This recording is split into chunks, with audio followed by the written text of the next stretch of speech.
મગફળી ખરીદીની ટેકાના ભાવે ખરીદી થઈ રહી છે, પણ એમાં ગેરરીતિના આરોપ લાગ્યા છે અને પૂર્વ ધારાસભ્ય લલિત વસોયાની એક ઓડિયો ક્લિપ વાયરલ થઈ છે, જેમાં એ મગફળીની ખરીદીમાં ગેરરીતિ પર અધિકારીઓ સાથે રકઝક કરી રહ્યા છે.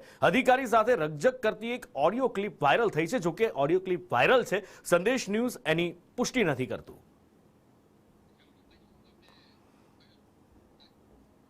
વધુ માહિતી સાથે સહયોગી સંવાદદાતા મયુર સોની લાઈવ જોડાયા છે. મયુર, મગફળીની જ્યારે પણ ખરીદી થતી હોય છે ત્યારે કંઈક ને કંઈક વિવાદો સામે આવતા હોય છે. ક્યારેક બારદાનની વાત હોય, ક્યારેક જે ઘટની વાત હોય, કે હવે તો એક નવી વાત પણ શરૂ થઈ છે, કડદાની વાત. પણ આ બધા વચ્ચે લલિત વસોયાની જે ઓડિયો ક્લિપ વાયરલ થઈ છે, એ કઈ બાબતની ગેરરીતિની વાત છે?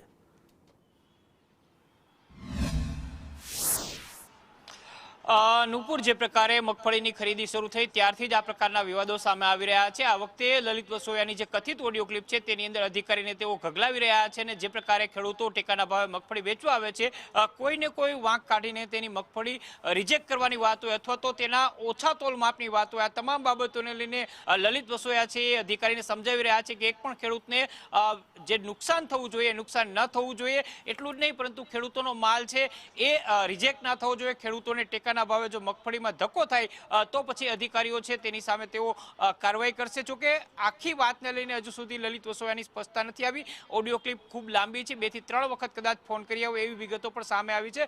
નુપુર, આ અગાઉ પણ આ પ્રકારે ટેકાના ભાવે જ્યારે મગફળીની ખરીદી થતી હોય છે ત્યારે કાં તો ખેડૂતો દ્વારા આ પ્રકારની વાત કરવામાં આવતી હોય છે અથવા તો ખેડૂતોના જે સંઘ હોય છે તેના દ્વારા આ પ્રકારના આક્ષેપો થતા રહ્યા છે.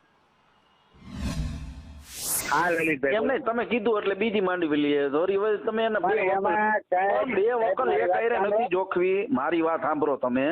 2 વકલ તમારે એક આયરે નથી જોખવી. ખેડૂતને આપણે જેટલી મગફળી લઈ આવવાની છે એટલી મગફળી તમારે લેવાની છે. એમાં G2 હોય કે G5 હોય, G35 હોય, એ આપણે ક્યાં જોવાનું નથી. સાંભળો મારી વાત. આમાં જે રિપોર્ટ છે ને સાહેબ, એમાં જાડી કે ઝીણી એક જ વકલ હાલે છે. પણ જાડી આટલી અને ઝીણી આટલી. હા, તો હું બે નથી આવતી તો લઈ ન લઈ. હાલો, કોણ? હા બોલો ને. કોણ? વાઢેરભાઈ બોલે? હા બોલો. એમ નથી, તમે મને લખીને દો કે ખેડૂતને અડધી ઝીણી ને અડધી જાડી મગફળી ઉત્પાદન થયું હોય નહીં લેવાની, એવું તમે મને એવું લખીને દો છો ને? ના, હું તો કઈ લખીને નથી દેતો ભાઈ. કેમ? હું તમને ગાઈડલાઈન